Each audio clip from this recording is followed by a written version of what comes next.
Ok. Então, hoje a gente vai fazer a leitura a partir do capítulo 25 de Números, né? A adoração a Baal-Peor. Vamos ler a Bíblia lá o que diz.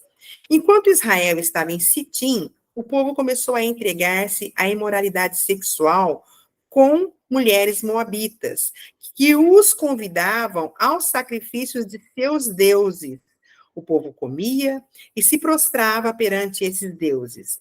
Assim Israel se juntou à adoração de Baal-Peor, e a ira do Senhor se acendeu contra Israel.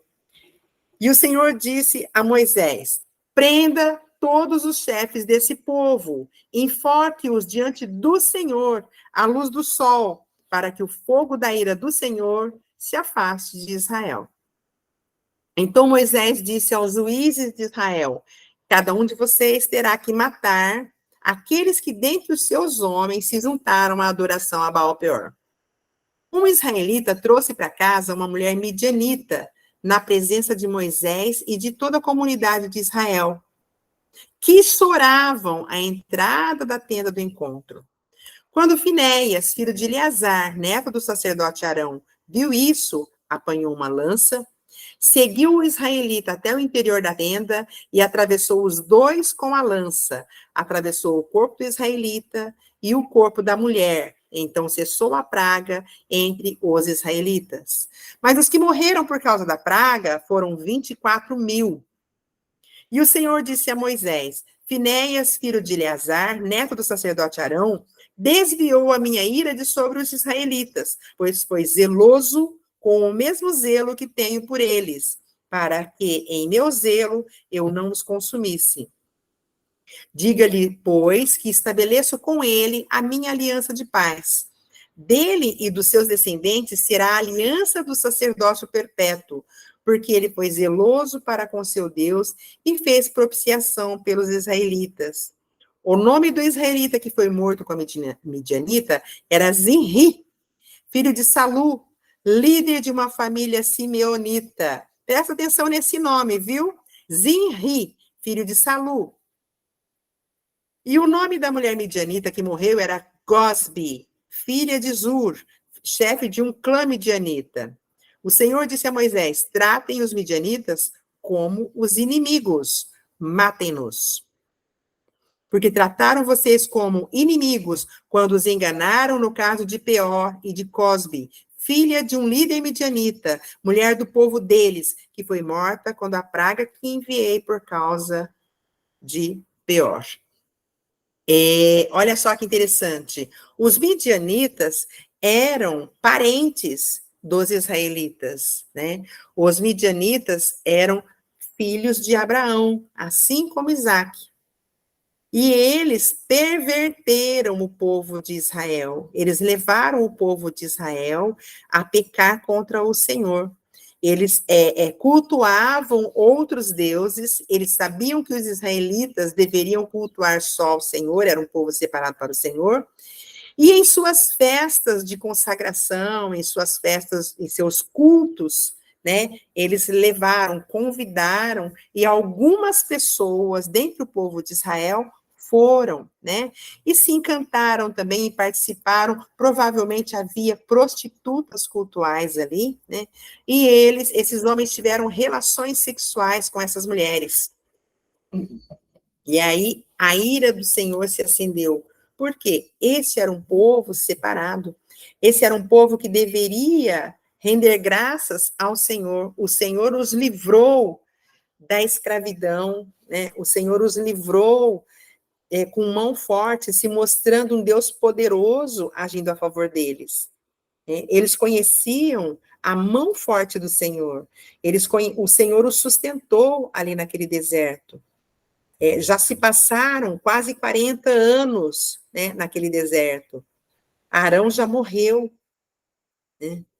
Então, passou-se muito tempo e o povo continua, né? Durante os 40 anos, você pensa que o povo que ficou ali, né? O povo que veio, muita gente morreu já eram os jovens, né? Que estavam assumindo o lugar dos pais deles.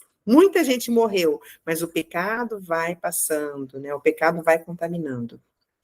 E aí, Arão já tinha morrido, eles estão, gente, quase na entrada da terra. Daqui a pouquinho Moisés vai morrer.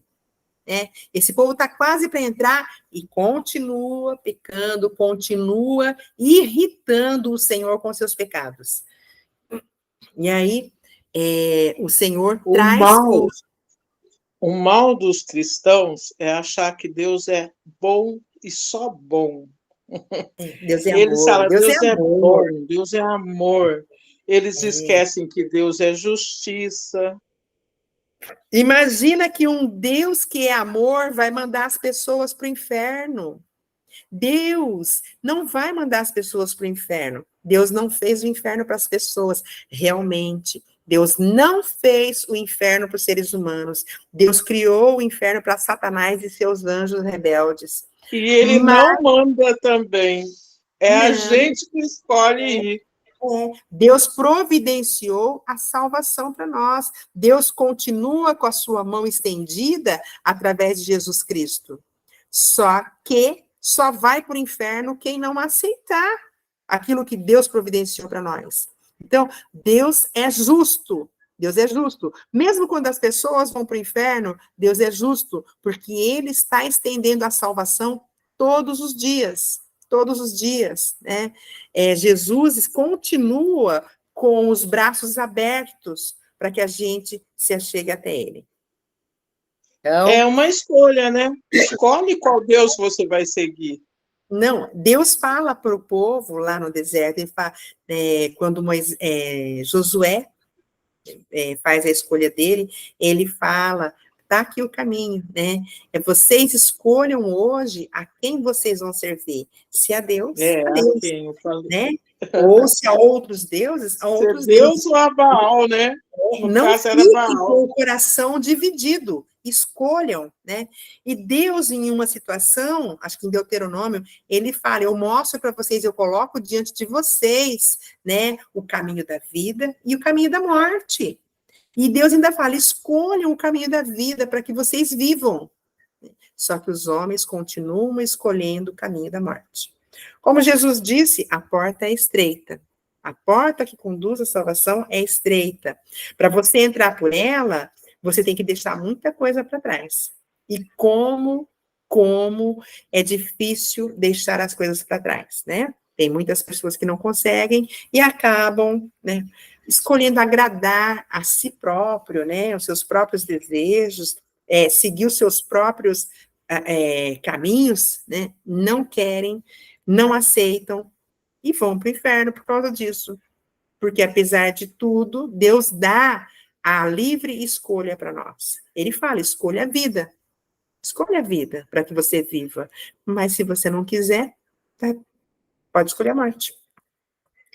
Então, Israel fez isso. Alguns homens ali se prostituíram e Deus trouxe julgamento. E quando o povo ainda estava chorando por causa do julgamento de Deus, aparece ali no meio um homem com a cara mais lavada do mundo, vindo para o Israel, e além disso, gente, trazendo uma midianita com ele. Né? Ele não se contentou em ir lá participar da festa, cometer a orgia. Ele trouxe a mulher junto. E aí o Eliezer fala: mas o que está acontecendo aqui? Não é possível uma coisa dessas. Não é possível isso. O Eliezer fica... Sabe aquele zelo que tomou conta de Jesus? Fala: vocês tornaram a casa do meu pai um covil de ladrões. Né? É para ser chamada casa de oração. E aqui o Eliezer fala: gente, a gente é para ser povo santo. O que esse homem está pensando? Ele está afrontando as autoridades. Ele está afrontando Israel. Ele sabe que é proibido, ele fez errado e ainda traz a mulher. Então, o Eleazar vai e exerce ali a justiça, né? Aplaca a ira de Deus. Ele mata aquele homem e aquela mulher com uma só lança, né? Aqui. Então, olha, convidaram o povo ao sacrifício dos seus deuses. E o povo foi, participou da festa, comeu a comida sacrificada e se inclinou aos deuses deles e o adorou. E o Senhor chamou Moisés, né? E falou para Moisés: chama aí os chefes do povo. Cabeça do povo é isso, viu? Chefe do povo, é Roche. O povo de Israel chama o nosso ano novo, o dia de ano novo, de Rosh Hashanah, né? Que é cabeça do ano. Então, toma todos os cabeças do povo e enforca-os ao Senhor, oferece eles ao ar livre, para que a ira de Deus se aplaque. E 24 mil morreram naquele dia. Então, a gente vê aqui que a segunda geração também já está fracassando. Como eu falei, né? Esse povo aqui já era a segunda geração. Não era o primeiro povo. Eles estão prestes a entrar na Terra Prometida. Aí, no capítulo 26, o segundo recenseamento. Depois da praga, o Senhor disse a Moisés e a Eleazar, filho do sacerdote Arão: faça um recenseamento de toda a comunidade de Israel, segundo as suas famílias. Contem todos os de 20 anos para cima que possam servir no exército de Israel. O que Deus estava fazendo aqui? Logo que eles saíram do Egito, há 40 anos atrás, o Senhor falou: faz o recenseamento, faz o censo aí, né? Vê quantos homens tem aí de 20 anos para cima. Agora Deus vai e faz a mesma coisa. Passaram-se 40 anos, eles estão quase a entrar na Terra Prometida. Deus vai e fala a mesma coisa. Nas campinas de Moabe, junto ao Jordão, do outro lado de Jericó, olha só, já está às portas de Jericó, viu? Moisés e o sacerdote Eleazar falaram com eles e disseram: façam, agora já é o sacerdote Eleazar, não é mais Arão. Façam um recenseamento dos homens de 20 anos para cima, conforme o Senhor tinha ordenado a Moisés. E esses foram os israelitas que saíram do Egito. Os descendentes de Ruben, mais velho de Israel, foram. Aí vai falando os números, e a gente vai ver, né, que o número deles, deixa eu ver, que são esses os que foram recenseados por Moisés e pelo sacerdote Eleazar, quando contaram os israelitas nas campinas de Moabe, junto ao Jordão, do outro lado de Jericó. No versículo 64, nenhum deles estava entre os que foram contados por Moisés e pelo sacerdote Arão, quando contaram os israelitas no deserto do Sinai. O que eles fizeram aqui? Eles viram que todos já haviam morrido. Aqueles que foram contados no primeiro censo. Olha que coisa interessante.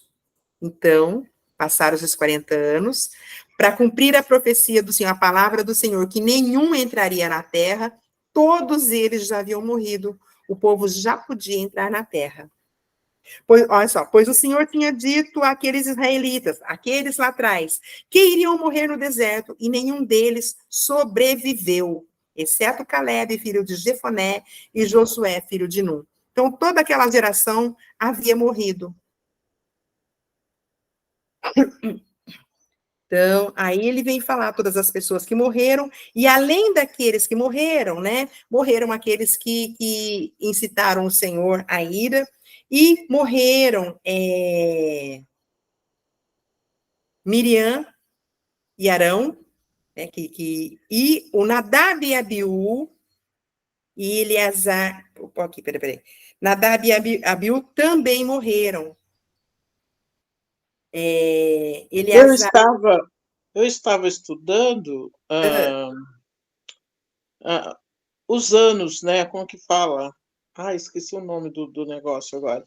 E eu vi que eles falam que Miriam, Arão e Moisés, eles morreram no mesmo ano. Sim, foi no final. No final, a hora que eles já estão chegando, eles não podem entrar na Terra Prometida, nenhum deles.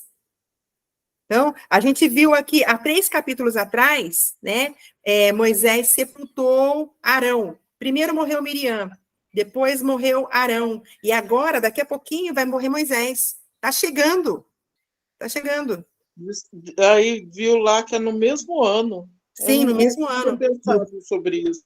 No último ano, no ano 40º, né? Moisés conduziu o povo até as portas da terra prometida. Miriam e Arão chegaram até ali também, um pouquinho antes. Antes deles entrarem na terra prometida, eles têm que morrer. E os outros foram morrendo pelo caminho, né?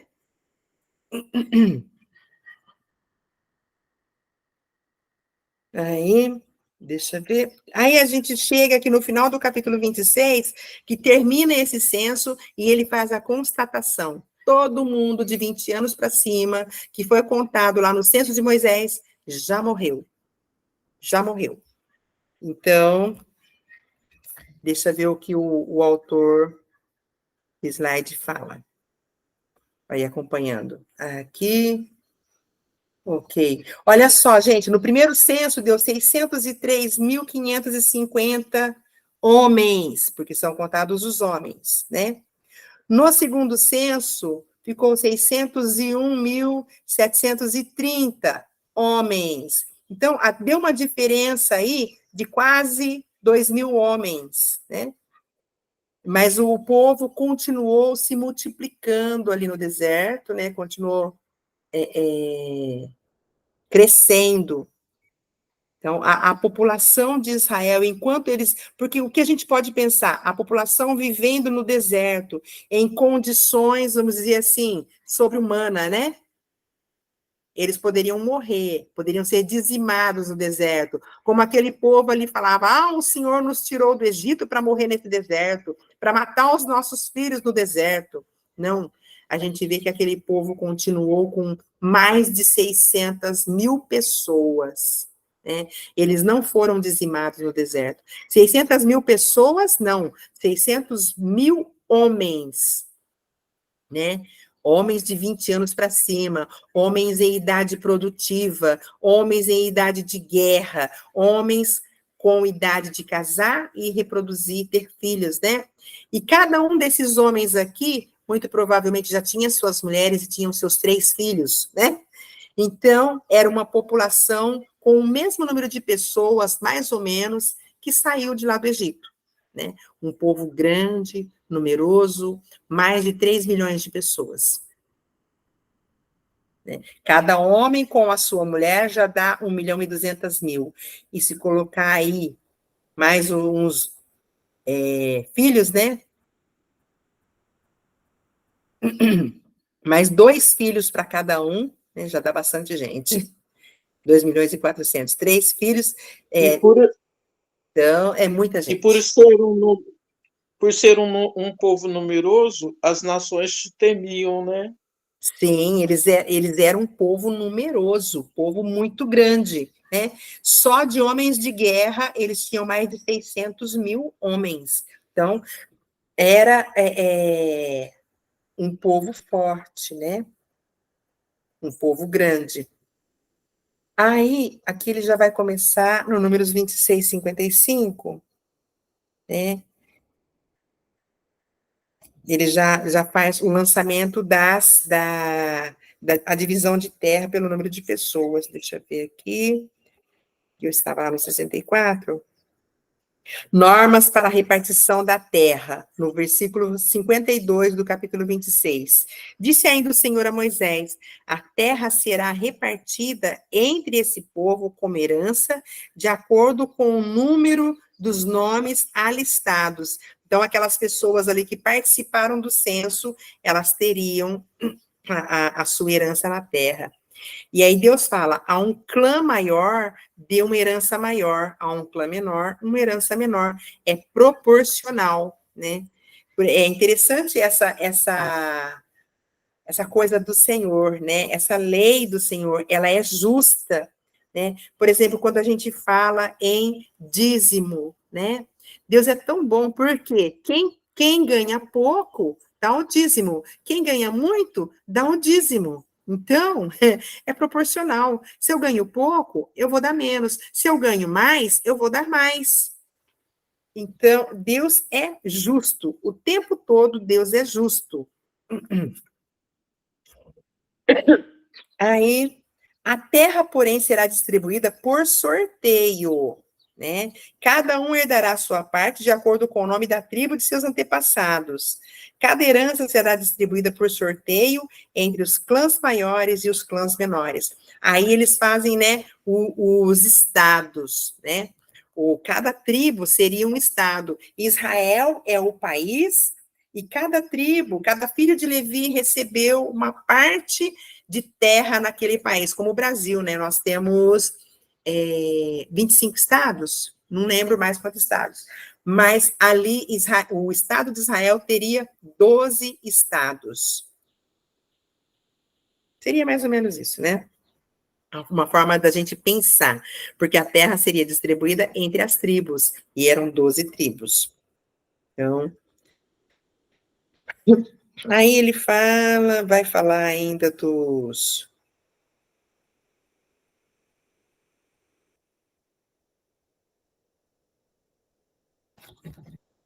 Terminamos o capítulo 26, fomos até o versículo 64, e aí a gente vai, olha só que legal, a herança das filhas de Zelofeade. Surgiu um problema ali entre os israelitas. As moças não tinham, as mulheres não tinham direito à herança, né? Não havia herança para as mulheres. Quem recebia herança era só os homens. Só que aí surgiu um problema. E quando um pai não tiver filhos, como é que fica? Ele vai perder a herança dele? Como é que fica a situação desse pai que não teve filhos? Aí as moças vão lá conversar. Aproximaram-se as filhas de Zelofeade, filho de Éfer, neto de Gileade, bisneto de Maquir e trineto de Manassés. Então, é aqui um dos filhos de José, né? Pertencia ao clã de Manassés, filho de José. Os nomes de suas filhas eram Maalá, Noá, Oglá, Milca e Tirzá. Elas se prostraram ante a tenda da congregação, diante de Moisés e do sacerdote Eleazar, dos líderes e de toda a comunidade, e disseram: nosso pai morreu no deserto. Né? Então, eles não foi contado, ele morreu no deserto. E ele não teve filhos para poder receber essa herança. Nosso pai morreu no deserto, ele não estava entre os seguidores de Corá, que se ajuntaram contra o Senhor, mas morreu por causa do seu próprio pecado e não deixou filhos. Nosso pai morreu no deserto. Ele não morreu porque ele estava lá no pecado de Corá, Datã e Abirão, né? Ele não morreu por causa do pecado aqui desses que chegaram agora e se prostituíram. Ele morreu por causa do seu próprio pecado, ele morreu porque ele iria morrer mesmo no deserto, porque o Senhor tinha falado. Mas ele não deixou filhos. E ela fala: por que o nome do nosso pai deveria desaparecer de seu clã por não ter tido um filho? Dá-nos propriedade entre os parentes do nosso pai. Moisés levou o caso perante o Senhor, e o Senhor lhe disse: as filhas de Zelofeade têm razão. Você lhes dará propriedade como herança entre os parentes do pai delas, e lhes passará a herança do pai. Aí, olha só, aí houve jurisprudência, a palavra nova que nós conhecemos, né? Diga aos filhos de Israel: se um homem morrer e não deixar filho, transfiram sua herança para a sua filha. Então, é lei, né? A partir desse momento em que elas foram lá e reclamaram, e o Senhor deu a elas esse direito, todas as pessoas que viessem com essa mesma situação também teriam direito. Aí gerou a jurisprudência. Então, diga, se o homem morrer e não deixar filho, a sua herança será transferida para a sua filha. Se ele não tiver filha, deem a sua herança aos irmãos dele. Por quê? Não vai ficar sem herança. Se seu pai não tiver irmãos, deem a herança ao parente mais próximo do clã. Por quê? Porque não é para sair do clã. né? Não é para sair da família. A herança de Rúben, por exemplo, não é para passar para Judá, né? A herança de Rúben tem que ficar com o clã de Rúben. Para quê? Para que a terra não diminua, né? Porque Deus passou isso e até depois, se uma pessoa precisasse penhorar a sua terra, vender a sua terra para outro, né? Depois de algum tempo, a terra voltaria para sua família. Então, se ainda seu pai não tiver irmãos, dê ao parente mais próximo de seu clã. Essa será uma exigência legal para os israelitas, como o Senhor ordenou a Moisés. Que coisa linda. Linda Ô, mesmo, né? Ângela, tem a Deus ver com lembrou da mulher. Sim, tem a maravilhoso. ver isso com a Noemi, com a Ruth? Tem a ver, Tem? né? Por quê? Hum, Tem. Elas saíram da terra, né? E aí, quando elas voltaram, elas tiveram direito à terra, né? E aí, ela tinha a terra, mas eram mulheres, né? E aí, tinha que ter um resgatador. Aí, Boaz entra na história. então, se a Noemi tivesse uma filha mulher, É. e não precisaria do Boaz, será? Não, não precisaria também de um resgatador, né? Bom, Precisaria. a filha poderia casar com outro homem, né? Aham, De qualquer forma, beleza. a Ruth assumiu a função de filha, né? Sim. A Ruth assumiu a função de filha. E aí, elas tinham uma terra, mas aquela terra tinha que ficar na família. Por isso que a terra tinha que ficar na família e tinha que ter um homem. Aí, Boaz vai e fala, o direito não era dele, eles tinham um parente mais próximo, tá? Aqui essa Sim, lei, ó, o parente mais próximo. sim. Mas o parente mais próximo, ele queria a terra, né? A terra da Noemi, ele queria. Só que ele não queria assumir a Ruth, né? Uhum, Porque se tem. ele assumisse a Ruth também, aí se ele tivesse filhos com a Ruth, aí a terra voltaria para o descendente da Ruth. Tá ok. Agora, aquela história de tirar a sandália, dar a Bom, isso sandália daí ou era para selar o compromisso, né?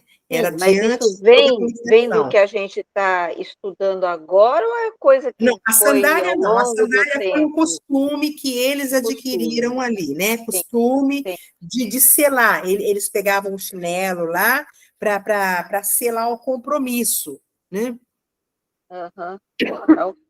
Era uma coisa feita à vista de todos, né? Um ato que eles faziam que comprovava que eles tinham um acordo ali. Então, deixa eu ver o que ele está falando aqui. Agora, no versículo Ô, Ângela, 12. Oi. essa lei de quando morrer não tem ninguém, deixar para os irmãos, até hoje ela vigora? Vigora. É que cada país, essa daqui é a Constituição de Israel, né? Só que a nossa Constituição tem muita coisa, né? Que pegou da Constituição de Israel também. E aí, quando a gente vê assim, uma família morre sem deixar herança. Por exemplo, vamos dizer aqui, eu e meu marido, a gente construiu a nossa casa lá no Village, aí a gente construiu a nossa casa aqui, mas a gente não teve filhos, né? O que a gente vai fazer? E aí morre meu marido, aí passa um tempo, morre eu também. E essa casa, para quem que vai ficar? Alguém tem que ser dono dessa casa. Ela não é para ficar para a prefeitura, não é para ficar Governo. para a cidade. É para ela voltar para a família, né? E aí vai ver como é que vai ser feito isso, né? Aí se Quem tiver tem mãe, volta direito, para a mãe, né? Se tiver quem mãe, tem volta para a direito, mãe. Se não tiver, vai para os quem, irmãos, né? isso, quem tem direito a essa casa vai voltar, então, se é para os meus irmãos, né? Aí Peraí, eles vão seus ver. irmãos e, no caso, né, Isso. Não, você falou que na questão Não o tem a mãe. esposo já teria falecido, só ficaria a mãe. Tá. Isso. Ah, tá. Aí, o que faz? Vai vender essa propriedade e dividir o valor entre os meus irmãos. Mas se tiver a mãe, vai para a mãe, né? Se tiver mãe e pai, vai para a mãe, vai para o pai. Mas se não tiver mãe ou pai, aí divide o valor entre o número de irmãos. Né? Por isso que às vezes acontece, tem algumas guerras aí na justiça, as pessoas brigando pela herança de outro, né? Porque aí quer provar parentesco, quer não sei o quê, aí aparece até filho. Tem um irmão da nossa igreja, que a irmã dele ela era solteira, né? Depois arrumou um fazendeirão rico, e o fazendeirão rico não tinha filho.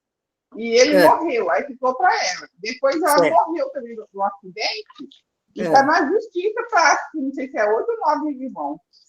É isso mesmo. Por quê? A fazenda que estava muito caro, está na justiça, está lá, diz que a fazenda está lá abandonada, e está na justiça ainda. Enquanto a justiça não resolve, ninguém pode colocar a mão. É isso mesmo. Está abandonada a fazenda. É isso mesmo. E ninguém valia pode muito dinheiro. Aí, vamos lá, vamos ver aqui.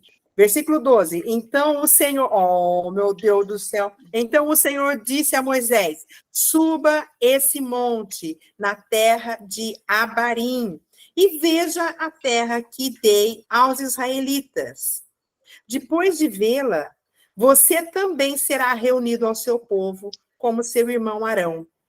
Pois quando a comunidade se rebelou nas águas do deserto de Zim, vocês dois desobedeceram a minha ordem de honrar a minha santidade perante eles.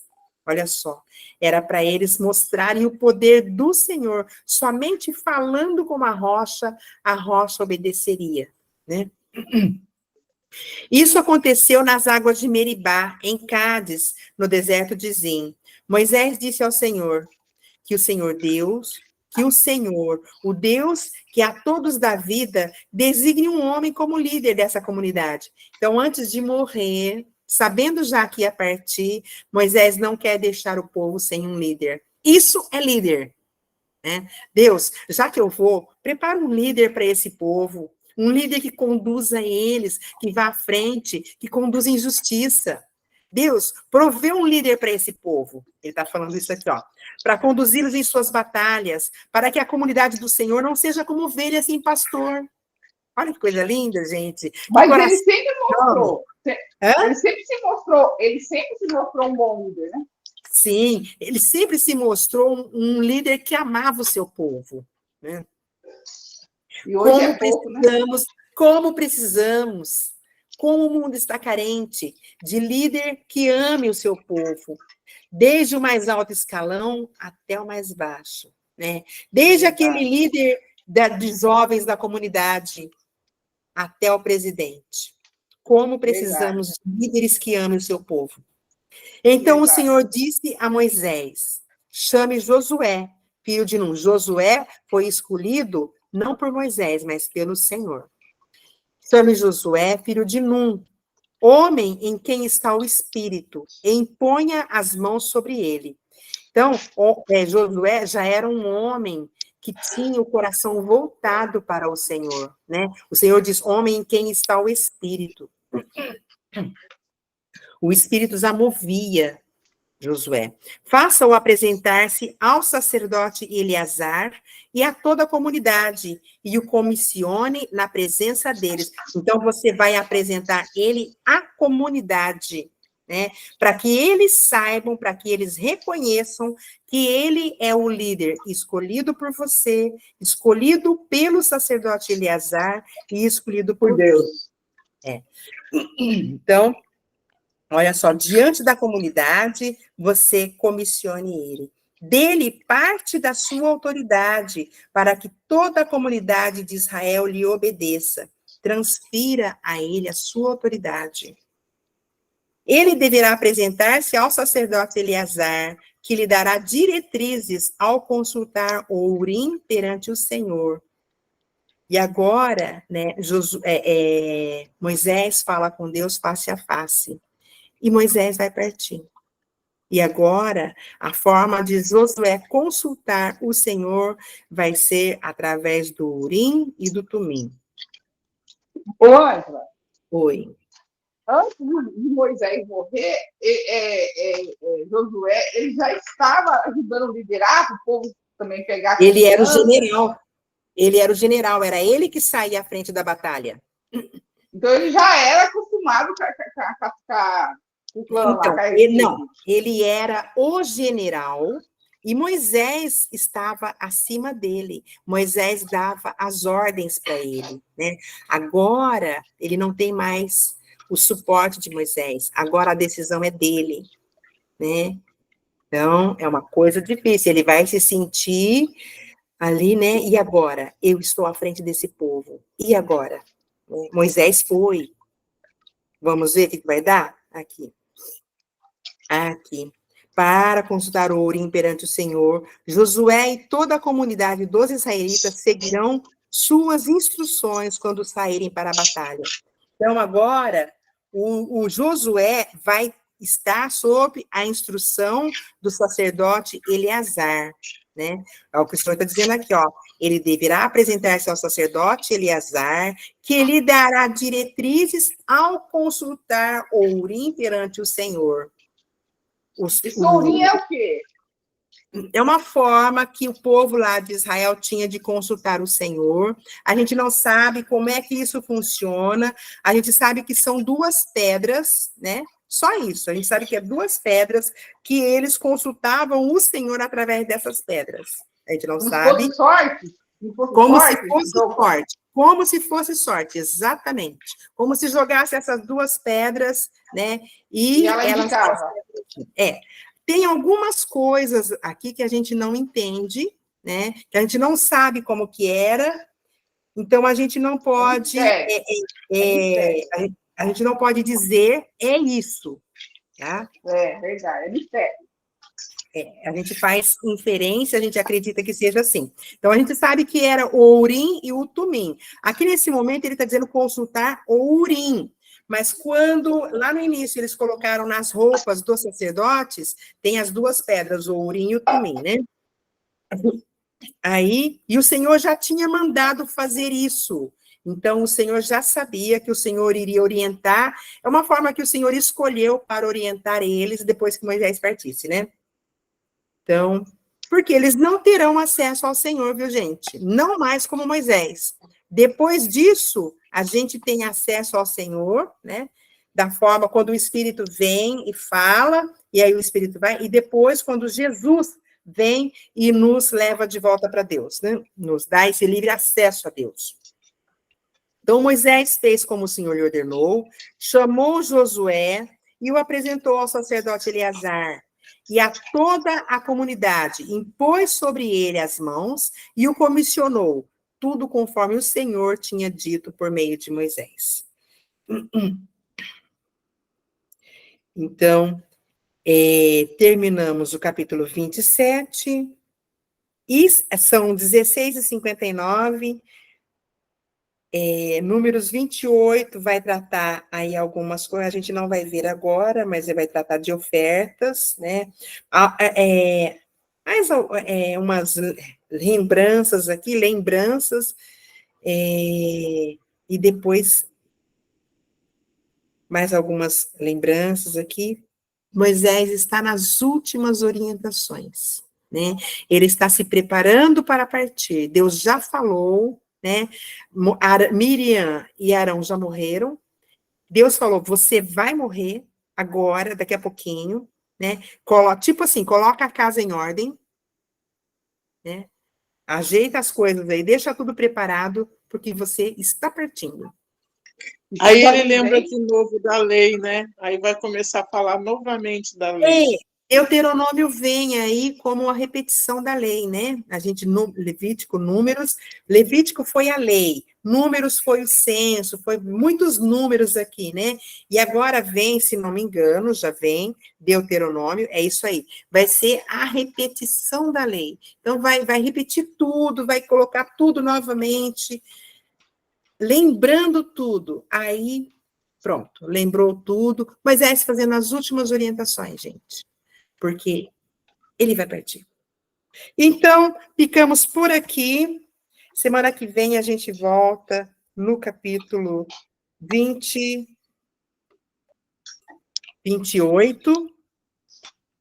E estamos aí nos preparando para essa partida aí de Moisés. Vou encerrar aqui, para semana que vem a gente recomeçar.